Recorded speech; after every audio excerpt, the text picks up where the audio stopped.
दोस्तों, हमारे चैनल में आपका बहुत बहुत स्वागत है। हमारा उद्देश्य है कम समय में ज़्यादा से ज़्यादा जानकारी आप तक पहुंचाना। ऐसी जानकारी आपको देना जिससे आपको किसी न किसी प्रकार से फ़ायदा मिले और अधिक से अधिक जानकारी आप तक पहुंच सके, वो भी कम समय में। तो चलिए शुरू करते हैं आज का वीडियो।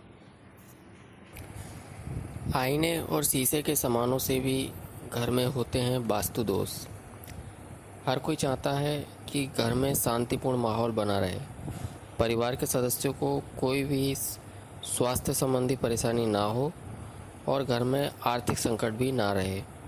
मगर तमाम कोशिशों के बाद भी ये परेशानियां ऐसी की ऐसी बनी रहती हैं।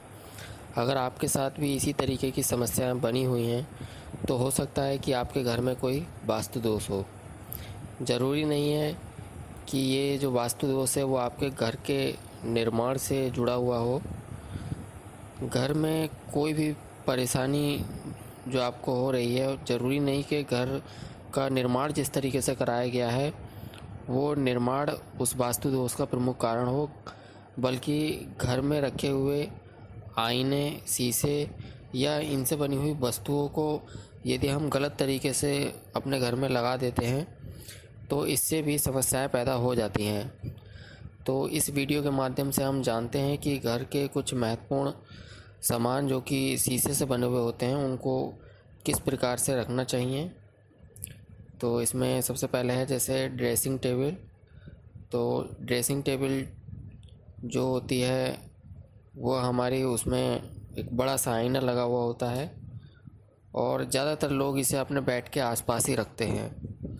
तो वास्तु दोष के अनुसार क्या है कि जो ड्रेसिंग टेबल है वो बिस्तर के सामने कभी भी नहीं होना चाहिए और इस प्रकार होना चाहिए कि ड्रेसिंग टेबल में लगा हुआ जो शीशा है उसका प्रतिबिंब सोते हुए मनुष्य के शरीर पर नहीं पड़ना चाहिए। मतलब जो प्रतिबिंब बन रहा है वो बिस्तर से अलग बन रहा हो, बिस्तर का प्रतिबिंब नहीं बन रहा हो।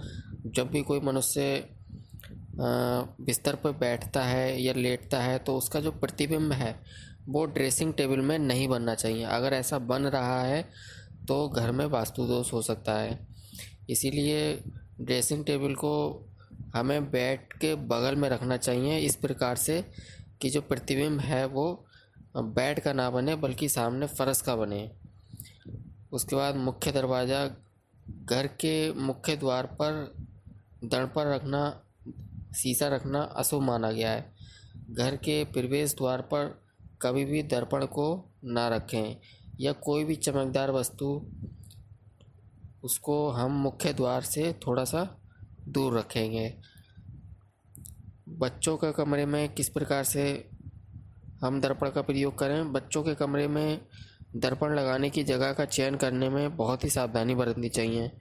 आईने को स्टडी टेबल के सामने कभी भी नहीं रखना चाहिए, क्योंकि ऐसा करने से बच्चे का जो ध्यान है वो शीशे में अगर रहता है तो वो पढ़ाई में सही से ध्यान नहीं लगा पाएगा।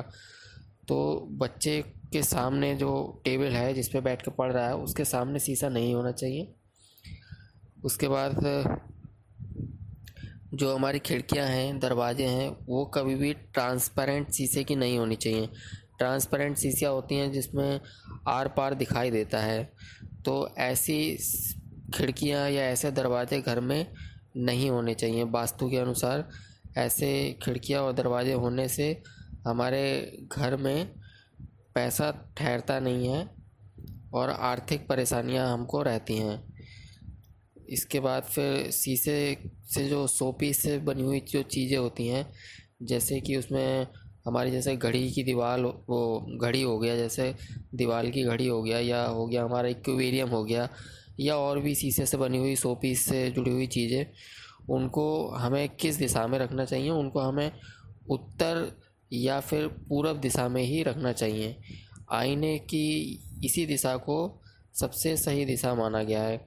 यदि आप अपने घर में कोई शीशा लगाते हैं तो उसमें भी आप पूरब दिशा या उत्तर दिशा में लगाएं, दक्षिण दिशा में इसे ना लगाएं वास्तु के अनुसार। दोस्तों, यदि आपको हमारा वीडियो अच्छा लगा हो तो वीडियो को लाइक ज़रूर करें। यदि आप चाहते हैं कि ऐसे ही अलग अलग टॉपिक से जुड़ी हुई महत्वपूर्ण जानकारी आपको मिलती रहें, जिससे आपको फ़ायदा पहुँचे, तो हमारे चैनल को सब्सक्राइब करना ना भूलें और इस इन्फॉर्मेशन को दूसरों तक पहुंचाने के लिए वीडियो को शेयर करें, ताकि ज़्यादा से ज़्यादा लोग वीडियो का फ़ायदा उठा सकें। वीडियो देखने के लिए बहुत बहुत धन्यवाद।